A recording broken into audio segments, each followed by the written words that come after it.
Hi guys, welcome back to our channel. இன்றைக்கி என்ன video பார்க்க போகிறோன்னா சிக்கன் பிரியாணி செய்ய போகிறோம். ஸோ ரொம்ப நாள் ஆச்சு வீடியோ போட்டுட்டு. ஸோ இந்த வீடியோ உங்களுக்கு பிடிக்கும். எல்லாருமே சப்ஸ்கிரைப் பண்ணாமல் பார்த்துட்ருக்கீங்க. ஸோ டூ சப்ஸ்கிரைப் பண்ணுங்கள், லைக் பண்ணுங்கள், ஷேர் பண்ணுங்கள், கமெண்ட் பண்ணுங்கள். வாங்க வீடியோக்குள்ளே போகலாம். பிரியாணி செய்கிறதுக்கு தேவையான பொருள் பார்த்துக்கலாம். வெங்காயம், பச்சை மிளகா, தக்காளி, புளி ஒரு இதில் கரைச்சி வச்சுக்கலாம். அதுக்கப்புறம் நம்ம கத்திரிக்காய் செய்ய போகிறோம். ஸோ கத்திரிக்காய் தேவைப்படும். கத்திரிக்காய், அதுக்கப்புறமா புதினா, அதுக்கப்புறம் நம்ம எள்ளோ வேர்க்கடலையும் எடுத்து வச்சுருக்கோம். கொத்தமல்லி, இதுக்கப்புறம் நம்மளுக்கு தேவையான மசாலாலாம் மிளகாத்தூள், மஞ்சத்தூள், சீரகப்பொடி எடுத்து வச்சுக்கலாம். இதுக்கப்புறம் பட்டை, கிராம்பு, ஏலக்காய் எடுத்து வச்சுப்போம். தயிரும் எலுமிச்சையும் எடுத்து வச்சுக்கலாம். அப்புறம் 1 கிலோ பிரியாணி அரிசி பேக்கெட். அந்த அரிசியை நம்ம தண்ணியில் ஊற வச்சுக்கலாம். அதுக்கப்புறம் கொஞ்சம் உப்பு நம்மளுக்கு தேவைப்படும். இப்போ நம்ம செய்ய ஸ்டார்ட் பண்ணலாமா? ஃபஸ்ட்டு அடுப்பை ஆன் பண்ணிவிட்டு அதுக்கப்புறம் பிரியாணி சட்டி வச்சுட்டு நம்மளுக்கு தேவையான எண்ணெயும் கொஞ்சம் நம்ம நெய்யும் எல்லோரும் விருப்பப்படுவாங்க. ஸோ நெய்யும் கொஞ்சம் சேர்த்துக்கலாம். சேர்த்துட்டு அது கொஞ்சம் சூடாகணும். இப்போ நம்ம ஸ்பைசஸ்லாம் போடலாம். பட்டை, கிராம்பு, ஏலக்காய் எல்லாத்தையும் போடலாம். எண்ணெய் சூடாயிருச்சு. ஸோ நம்ம இப்போ பட்டை, கிராம்பு, ஏலக்காய் ஃபஸ்ட்டு போட போகிறோம். So be careful. அது போட்ட உடனே சில டைம் வெடிக்குது. ஸோ இது போட்டு முடித்த உடனே நம்ம வெங்காயம் போட போகிறோம்.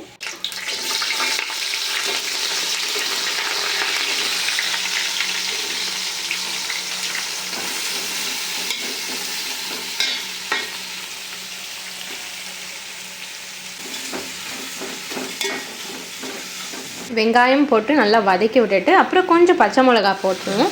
இதுக்கப்புறம் இப்போ நம்ம தேவையான அளவு உப்பு சேர்த்துக்கிறோம். ஸோ வெங்காயம் சீக்கிரமாக வதங்கிடும். இப்போ வெங்காயம் ஓரளவுக்கு நல்லாவே வதங்கிருச்சு. வதங்கிட்டோடனே நம்ம கொஞ்சம் தக்காளி நம்ம ஸ்லைஸ் பண்ணி வச்சுருந்தோம். ஸோ தக்காளி ஆட் பண்ணுறோம்.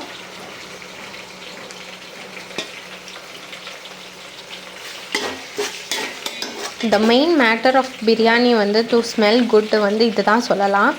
புதினா, கொத்தமல்லி அதோட மனமே ரொம்ப ரொம்ப சூப்பராக இருக்கும். ஸோ புதினா, கொத்தமல்லியும் ஆட் பண்ணியாச்சு.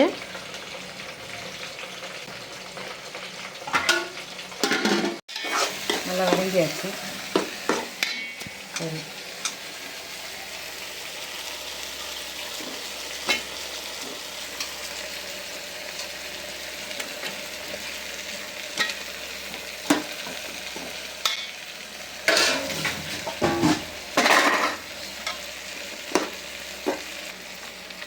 எஸ், நல்லா வதங்கினோடனே நம்ம இப்போ சிக்கன் போட்டோம். சிக்கன் போட்டு கொஞ்சம் நேரம் கழித்து மஞ்சத்தூள் லைட்டாக தேவையான அளவு, அப்புறம் நம்மளுக்கு மிளகாத்தூள் எவ்வளோ தேவையோ அவ்வளோ போட்டுக்கலாம். சில பேர் காரம் விரும்புவாங்க, சில பேர் லைட்டான ரொம்ப கம்மியான காரம் போட்டு சாப்பிடுவாங்க. நாங்கள் நல்ல காரம் போட்டு சாப்பிடுறதுனால கொஞ்சம் தேவையான அளவு போட்டுக்கிட்டோம். இஞ்சி பூண்டு விழுதா? இஞ்சி பூண்டு விழுது விழுது விழுது விழுது அதுக்கப்புறம் இஞ்சி பூண்டு விழுது சேர்த்தோம். இப்போ தயிர் ஆட் பண்ணுறோம்.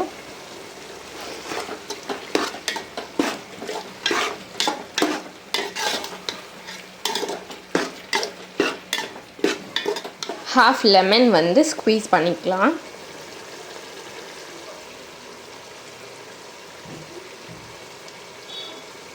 ஒரு பங்கு அரிசிக்கு 1.5 பங்கு தண்ணி கலந்து ஊற்றணும்.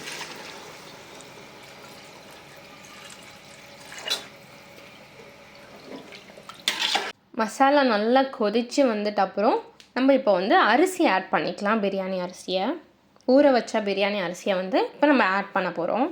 அரிசிலாம் ஆட் பண்ணி நல்லா கிளறி விட்டுட்டு இப்போ தம் போட்டுக்கலாம். ஹேண்டஸ் த பிரியாணி இஸ் ரெடி ஆகிடுச்சு. பிரியாணி ரொம்ப சூப்பராக இருந்தது. அடுத்து நம்ம கத்திரிக்காய் சட்னி பார்ப்போம். இந்த வீடியோலேயே கண்டினியூ பாருங்கள். கத்திரிக்காய் சட்னி எப்படி செய்கிறது நான் போடுறேன். ஆக்சுவலாக இது வைசி வர்ஸா செஞ்சது. 2 அடுப்புலையும் வச்சு செஞ்சோம்.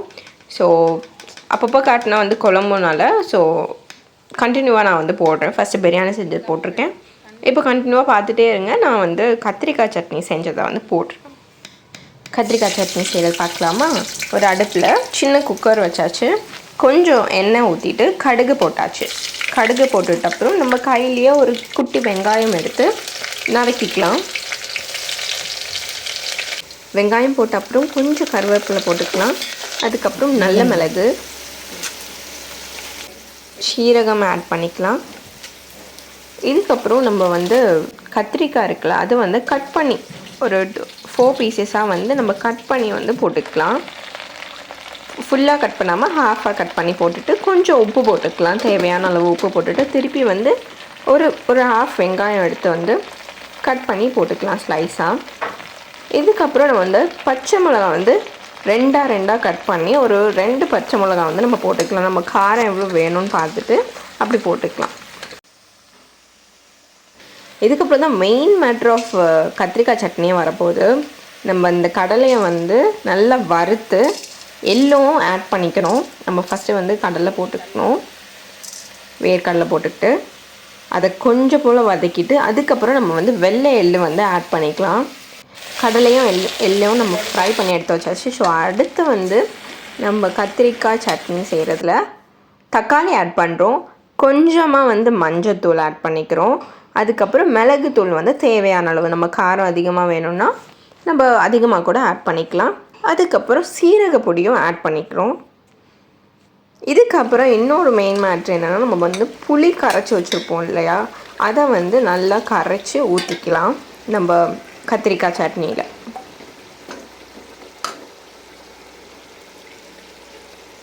எள்ளு வேர்க்கடலை வறுத்து ஆற வச்சு அதை வறுத்து அரைக்கணும் கத்திரிக்காய்.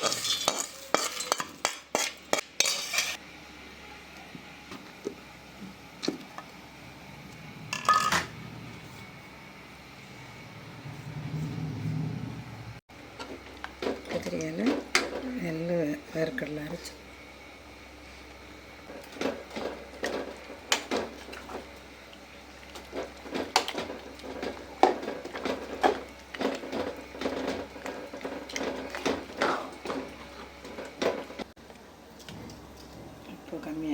உப்பு கம்மியாக இருக்கணும் போடு.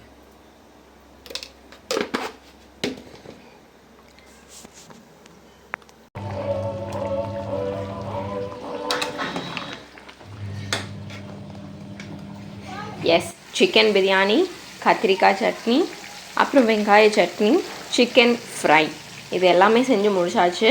இந்த வீடியோ உங்களுக்கு பிடிச்சிருக்கோன்னு நினைக்கிறேன். பிடிச்சிருந்தால் லைக் பண்ணுங்கள், ஷேர் பண்ணுங்கள், கமெண்ட் பண்ணுங்கள். மறக்காமல் சப்ஸ்கிரைப் பண்ணிட்டு பாருங்கள். நிறைய ஷார்ட்ஸ் வீடியோ போட்டிருக்கோம் அசராது. ஸோ அதெல்லாம் பார்க்குறீங்க, ஸோ சப்ஸ்கிரைப் பண்ண மாட்டீங்க. ஸோ டூ சப்ஸ்கிரைப், கண்டிப்பாக சப்ஸ்கிரைப் பண்ணுங்கள். Thank you guys.